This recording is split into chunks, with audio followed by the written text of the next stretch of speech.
So it is no surprise that the people, the Luton's Delhi that you're talking about, these people do not want any of this to happen. It's certainly not the way it's happening. They would like that if it were to happen, even that credit should go to them. The problem really is that Anna Hazare and his civil society friends were actually very close friends of people who are very close already to the government. The problem is, and I'm referring to the NAC and you know, and all the people who basically sort of are part of that little coterie.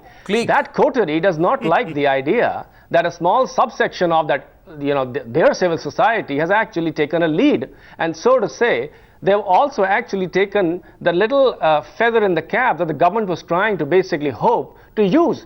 We were the guys which gave you the Lokpal bill. Of course, it was done exactly the way we wanted it, but we were the guys. And now look what these guys did. Anna Hazare and all these guys, they came and they spoiled the party. Then comes Ramdev. Now you got allegations against Ramdev. His method, the color of clothes he wears, the kind of people he has. Now we have basically huge investigations, and I can predict they will find huge impropriety in his finances. They will find that even his ashram is illegal. They will find that he's done huge abnormal deals outside of the country. They might even slap a case of homosexuality against him. So we can just wait and watch. But what you're really seeing, Arnab, today is an authoritarian regime unable to cope with what is happening on the streets of Delhi and the streets of the nation. Well, this is a regime which is not used to being talked down, and that is what you're seeing. You're seeing it in the responses, you're seeing it in the violence and the organized violence that they have basically perpetrated to the police action. You will see more of this. And Sanjay, today I was very disappointed to read that the General Secretary of the Congress, Rahul Gandhi, is in fact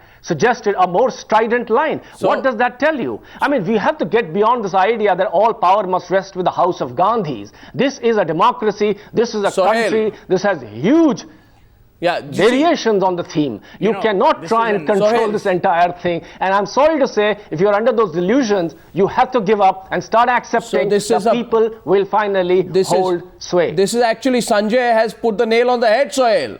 Civil society is civil.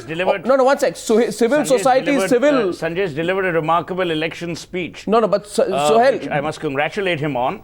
But I think some of the points that he raised, while are valid, they are also self-destroying if not handled correctly. No one for a moment, never have I, or most people, and I thankfully don't belong to Lutyens Delhi, can never afford those places, but no one for a moment is suggesting that what Anna Hazare is doing, or people like him in the future, what they will do, if they are representing issues and civil society, they must be allowed to protest. I'm asking you a more fundamental question. It is true all governments, regardless of color or creed, want to exercise their control and their authority because they are the elected representatives.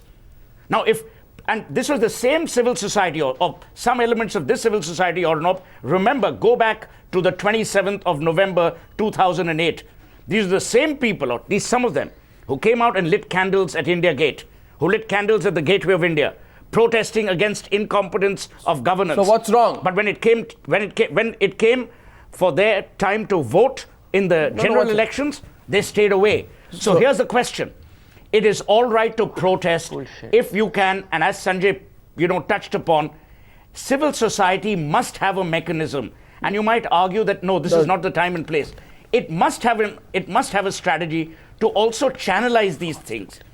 One of my suggestions, which I've often given on your channel, but Sohail, parallel to what you're doing, you must force the leadership of every political party to prevent people with a criminal record of getting into politics. Sohail, all this is long term. All this is long term.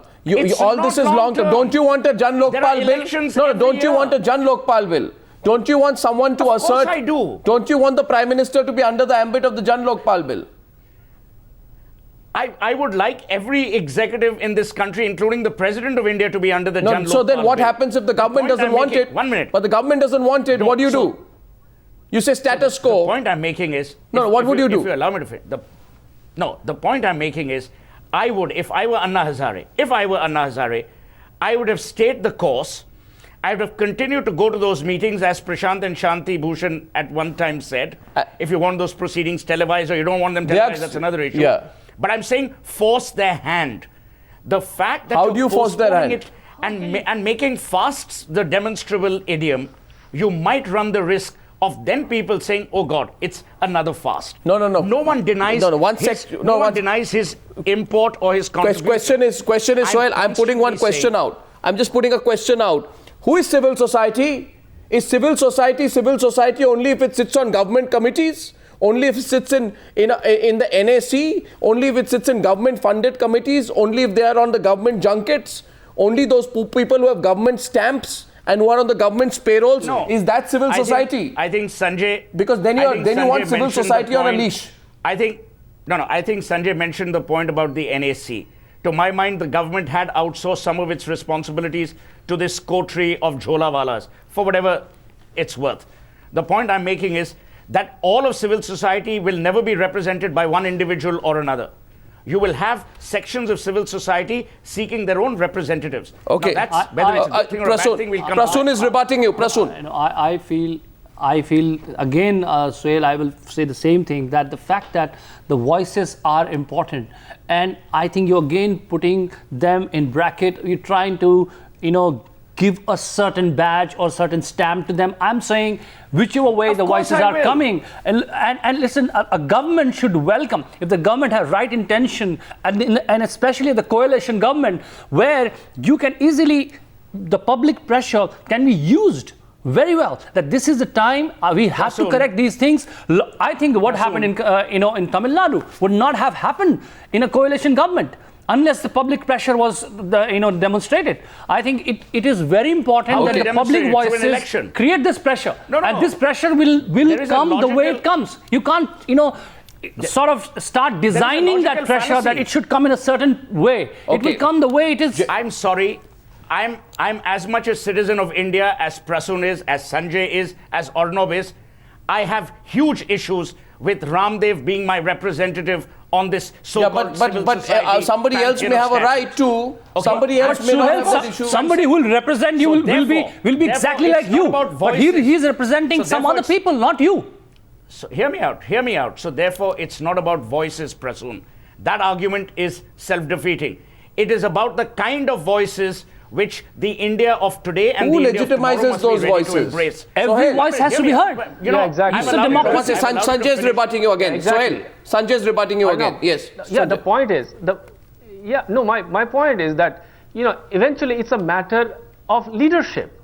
Whoever provides leadership and gets that kind of following, gets that kind of attention. So, I don't think we are going to be able to sit here and say, no, that man should not be a leader, because I'm sorry, in the democratic setup, you just don't have that privilege. Number one. Number two, to try and disregard, or try and basically pull down somebody, particularly after he has built up, for whatever it's worth, a reputation of some kind, or you may find it dubious, 1 crore may find it worthwhile, is really not the business of individuals who come on television shows. The important point is this: there is a person out there who has been able to, for whatever reason, been able to actually, or to actualize the angst of the people, like Prasoon is talking about, and represent the angst of the many other who may not be his followers. That is the subject matter of this debate, and what this country is concerned about. That is what we are all concerned about, and you have agreed with that. Now, why are we basically focusing and regressing repeatedly on whether it's Ramdev or whether it's not Ramdev? The point is, you could sit at Jantar Mantar for all your life, and you won't have two people coming to see you. We can't decide that we are fine with a candlelight. So my point is, we are not fine with what these guys are talking about, and say, yes, we agree with the cause, period. I think, so therefore you're saying that leadership in India must be decided on who has the maximum following. Fair. But let that following be then tested at the hustings. There is an electoral process in this country, or do you want to run a parallel process of determining leadership? On the other side, news our debate tonight. Sohail, I'm taking a break in 2 minutes. On the other side tonight, this debate is getting more heated.